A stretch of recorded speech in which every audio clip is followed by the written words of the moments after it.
여러분 안녕하십니까? 이노센스 TV 김홍찬입니다. 오늘은 그 수치심 치유의 한 부분인 수치심과 벌거벗음에 대해서 함께 생각해 보고자 합니다. 저는 인터넷에서 어느 한 여성이 길가에서 옷을 완전히 벌거벗은 모습으로 시위하는 모습을 보았습니다. 그 여성은 어느 인권단체에 소속된 여성인데 자기의 어떤 주장을 위해서 자신의 옷을 다 풀어 헤치고는 큰 소리로 외쳤습니다. 이 여성은 나름 자신의 그 주장을 소리쳤지만은 길 가는 사람들이 그 여성을 보면서 눈살을 찌푸렸습니다. 그리고는 오히려 길 가는 사람이 자신이 창피한 듯이 얼굴을 가렸습니다.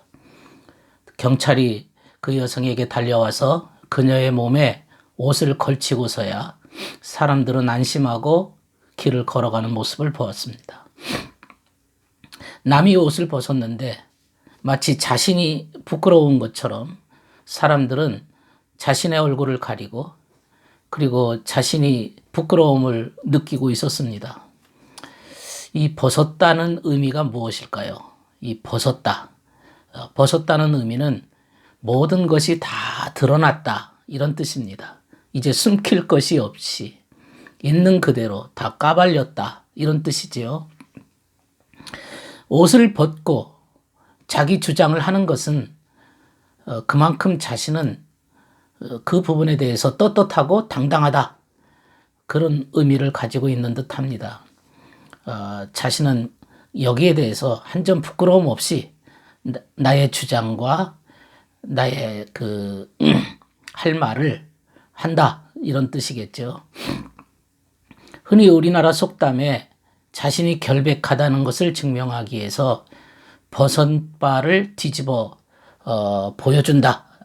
버선발을 뒤집어 보여준다. 아마 버선 속에 무엇을 많이 숨겼던 모양이죠. 그래서 버선발을 뒤집어 보여줄 수도 없고 뭐 이런 표현들을 합니다. 또 그 성경에는 저 세상에는 감출 것이 없다.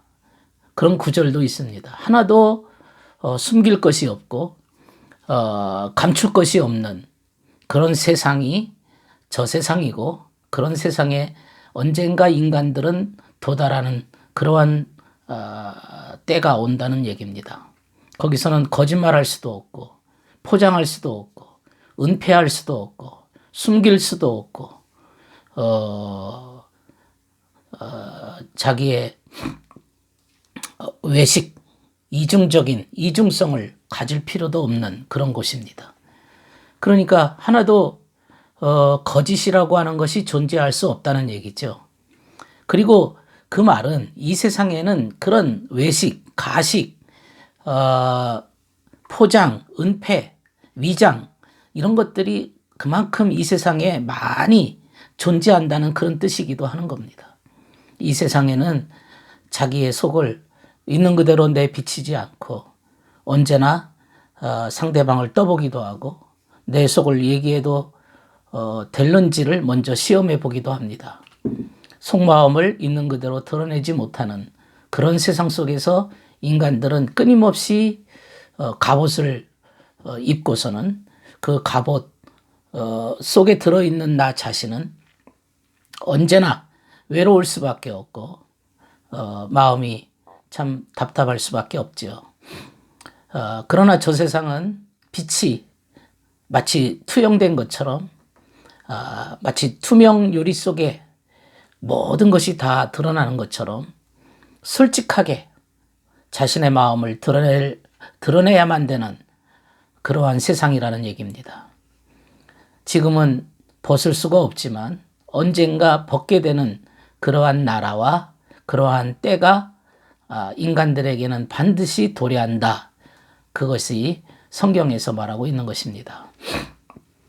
벗었다. 이 벗었다라고 하는 표현에는 인간의 상태가 두 가지가 존재합니다. 벗었을 때, 내가 벗었다 했을 때의 당당함, 숨길 것이 없는데 결백하다, 당당하다, 부끄러울 것이 없다. 내가 벗었지만 나는 뭐 여기에 대해서 양심에 가책되는 것이 없다. 그런 것 한 가지와 또 한 가지는 내가 벗었기 때문에 부끄러워진 상태입니다. 내가 드러냈을 때, 내 속의 것이 다 나타났을 때, 내 자신이 그간에 했던 말과 행동과 일치하지 않았을 때, 또 어떤 양심과 이성의 눈으로 살펴보았을 때, 자신의 그 거짓된 것이 확인되었을 때 인간들은 부끄러움을 느끼게 될 것입니다. 그러니까 다시 말해서 양심과 이성의 눈으로 보아서 아무런 결점을 찾지 못했을 때는 당당함이고, 양심과 이성의 눈으로 판단했을 때 뭔가 잘못된 것이 드러났을 때를 그것은 부끄러운 상태라는 그런 뜻입니다. 그러니까 내가 부끄러운 상태라고 하는 거, 이 수치심은 결백과 상당히 밀접한 연관성을 갖고 있는 겁니다. 결백했을 때에는 당당하지만 결백하지 못했을 때에는 부끄러움을 느낄 수밖에 없다는 거죠. 창피와 부끄러움과 스스로 모멸감을 느낄 수밖에 없다는 그런 뜻입니다. 이 결백의 여부에 따라서 수치심이 결정된다는 그런 뜻입니다.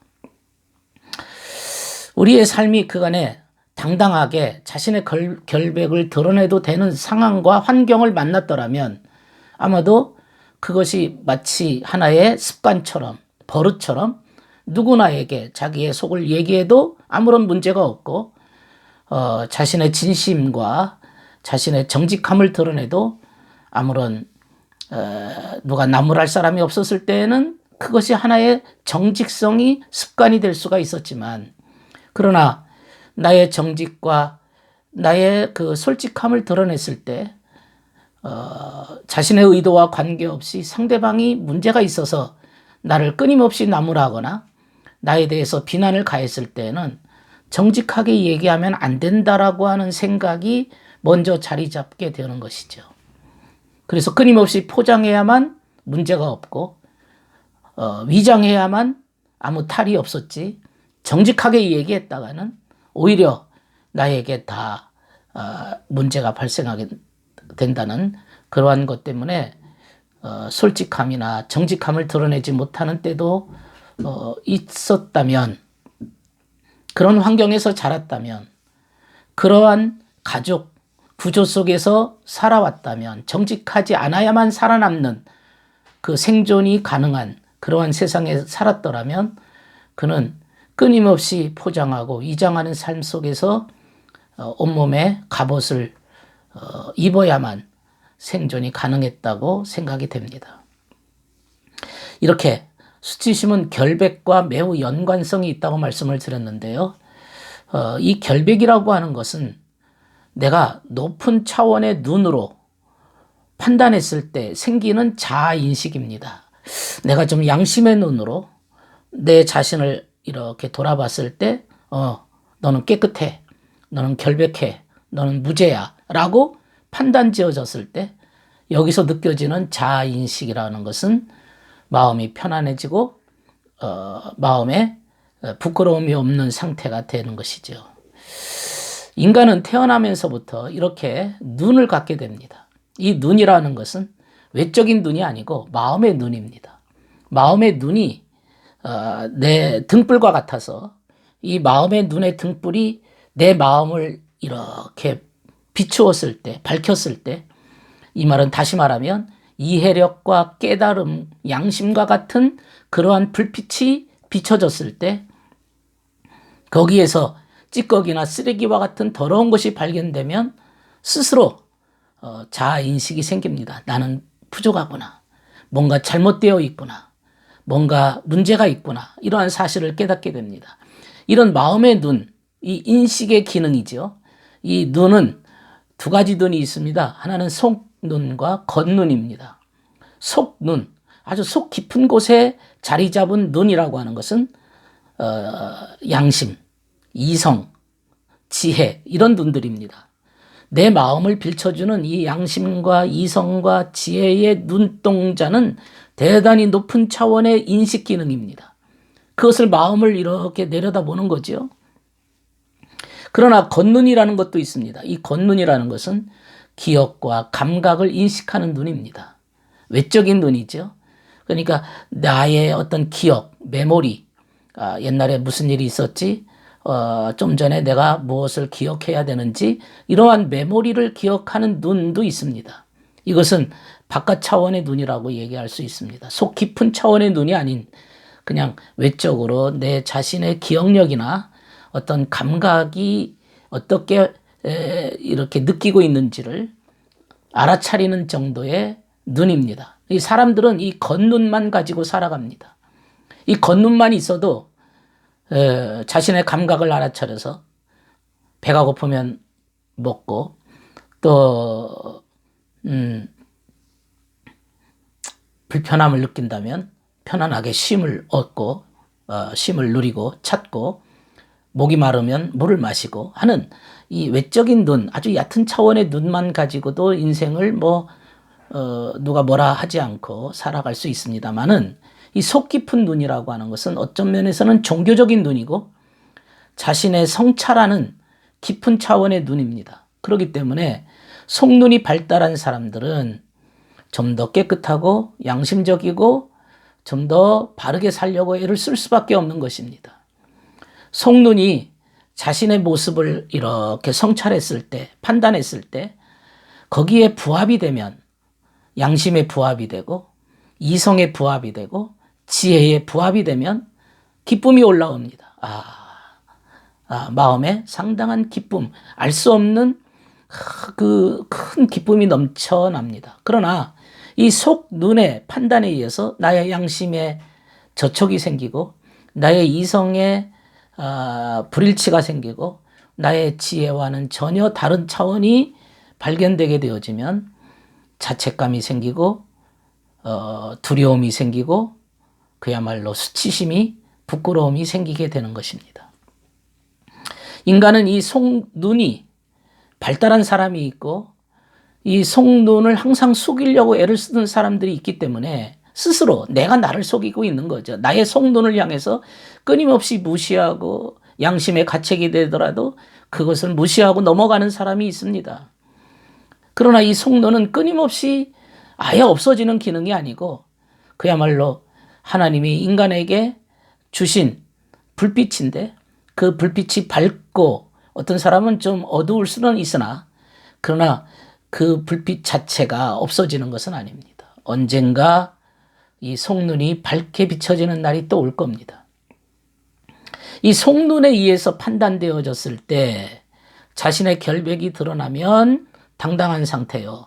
이 속눈이 판단했을 때 자신의 결백과는 전혀 반대되는 요소가 발견되어지면 부끄러운 상태다. 그렇게 말할 수 있습니다. 두 번째는 수치심은 자신이 결백하지 않다고 여기는 부분을 타인이 봤을 때 얘기입니다. 내가 나 자신에 대해서 이렇게 불빛을 비칠 수도 있지만 타인의 불빛에 의해서 그러니까 타인의 눈에 의해서 나를 평가하게 되는 경우입니다. 그것은 내가 스스로 이렇게 감추려고 했던 그 부분이 더 이상 숨길 수 없게 되어졌을 때 결국 타인이 남이 다른 사람의 양심에 의해서 다른 사람의 이성의 눈동자에 의해서 나 자신을 판단하시는 겁니다. 당신 부분에 이런 것이 문제가 있어 라고 판단하게 되어지면 그때 자신이 상당히 부끄러워지는 거죠. 마치 인간의 몸에 이상이 있는 것처럼 춥고 떨리고 으시시하고 하는 것처럼 수치심이라고 하는 것은 어떤 본질적 판단에 의해서 이렇게 발생하는 겁니다. 내가 나 자신을 봤을 때 부끄러울 수도 있고요. 타인이 나에 대해서 지적하거나 판단하거나 평가했을 때 오는 또 부끄러움도 생기는 것이죠. 그러니까 이게 남이 판단하기 이전에 내 자신이 먼저 성찰하고 나 자신에 대해서 결백함을 끊임없이 주장하게 되어진다면 갖게 된다면 타인이 나에 대해서 그런 평가를 낼 기회를 적게 줄 수도 있는 거죠. 성경에 보면 이런 구절이 있습니다. 요한계시록 16장 15절에 누구든지 깨어서, 이건 불빛을 밝혀라 이거죠. 마음의 불빛을 밝혀서 자기 옷을 지켜 벌거벗고 다니지 아니하며, 그러니까 이게 옷을 지킨다는 말은 이제 진리를 의미하는데요. 진리를 잘 지켜서 벌거벗고 다니지 않는다. 수치심으로 인생을 살지 않는다면, 그래서 자기의 부끄러움을 보이지 아니하는 자는 복이 있도다. 자기의 그 마음속에 내면의 속, 눈, 그 등불을 비춰가지고 진리를 지켜서 수치심을 겪지 않으면 그 사람은 복이 있는 사람이다 라고 성경은 말씀하고 있습니다. 옷을 지키며 살아간다는 말은 진리를 지키며 살아간다는 뜻입니다. 성경에 옷을 의미할 때는 진리의 옷을 의미합니다. 인간이 옷을 입는다는 것은 진리를 입는다는 그런 뜻이지요. 거짓된 옷이 아니라 진리의 옷입니다. 그리고 벌거벗은 몸으로 돌아다니지 아니하는 자는, 벌거벗은 몸으로 돌아다니지 아니하는 자는, 이 말은 여기서 벌거벗었다고 하는 것은 더러운 결핍된 결점이 드러난 상태로 네가 행동하지 않는 자는, 이 말은 높은 차원의 눈으로 발견했을 때도 벌거벗은 모습이다라고 하는 것은 뭔가 잘못되었다라는 사실을 얘기하거든요. 그런 자들은 수치심에서 벗어날 수가 있고 복 있는 자로다 그런 얘기입니다. 그렇게 사람이 옷을 입고 있는지 옷을 안 입고 그냥 벌거벗고 있는 상태로 있는지를 누가 판단하는가 하면 속, 눈이 판단하는 거죠. 아, 너 진리의 옷을 입고 있구나. 아, 너는 지금 진리의 옷이 하나도 없이 벌거벗고 있으면서도 마치 자신이 부끄러운 줄을 모르면서 그렇게 인생을 살고 있구나. 이렇게 속, 눈이 판단하는 겁니다. 깊은 눈동자가 나를 향해서 판단해서 나의 그 삶이 안과 밖이 질서정연하게 진리 가운데 살고 있다는 사실을 이렇게 끊임없이 주시하고 있는 것입니다. 이런 자들은 자식이 스스로 판단되어졌을 때 결백함이 드러나는 거죠. 그러나 결백하지 않으면 수치심의 증상이 드러납니다. 얼굴이 빨갛게 달아오르거나, 그리고 가슴이 떨리고 머리카락이 바짝 곤두서고 동공이 커지고 허리는 굽어지고 입에서는 억소리가 나는 아주 그 긴장된 삶을, 인생을 살게 되는 거죠. 그러면 우리가 이 속눈이 이렇게 무엇을 보는가? 과연 우리의 속눈이 무엇을 보는가? 그것은 의도입니다. 의도라는 것은 의지적인 차원이고 목적적 차원이고 내가 어떤 그 방향성을 제시하는 겁니다. 그 사람 의도가 틀려먹었어 그러죠. 그 사람 의도가 신실해. 의도가 참 좋아. 이렇게 말하기도 하죠. 의도라고 하는 것은 그 사람의 목적을 의미하는 겁니다. 높은 눈이 판단했을 때 나의 의도가, 속 눈이 판단했을 때 나의 목적이, 높은 차원으로 판단했을 때 목적이 상당히 올바른 길로 가려고 하는 목적을 가지고 있구나. 그랬을 때 그의 의도가 잘못이 없다. 그 목적이 괜찮다라고 판단하게 되어지면 결백한 상태입니다. 목적이 잘못되어 있으면 과정도 잘못되고 수단도 잘못되고, 목적이 잘못되면 모든 것이 다 잘못된 것으로 귀결이 됩니다. 지금 우리는 벌거벗음에 대해서 말씀드리고 있는데요. 결론적으로 수치심이라고 하는 것은 자신의 결점이 발견되었을 때, 또 타인이 보는 것이 두려운 상태, 그래서 이 잘못된 부분들을 숨기려고 포장하고 있는 상태인데, 그것이 진리의 옷이 아니라 그저 남에게 보여주기 위한 위장의 옷으로만 급급하게 가리고 있는 상태입니다. 이걸 가지고 포장이라고 그러고 은폐라고 얘기합니다. 이 포장과 은폐라고 하는 것은 내면의 상태가 잘못되었다는 것을 반증하고 있는 것이고, 그때 찾아오는 아주 그 덮개와 같은 것들입니다. 그리고 수치심이라는 것은 내가 무언가 잘못했다라고 느껴지는 자의식입니다. 인간은 끊임없이 눈이 자신을 끊임없이 살펴보고 돌아보고 있다는 사실을 우리는 늘 의식하면서 오늘 하루도 그러한 삶을 우리가 어떻게 살아야 될 건지를 판단해야 될 것입니다. 오늘은 벌거벗음에 대해서 생각해 보았습니다. 하루도 기분 좋은 그러한 날이 되시기를 바랍니다. 감사합니다.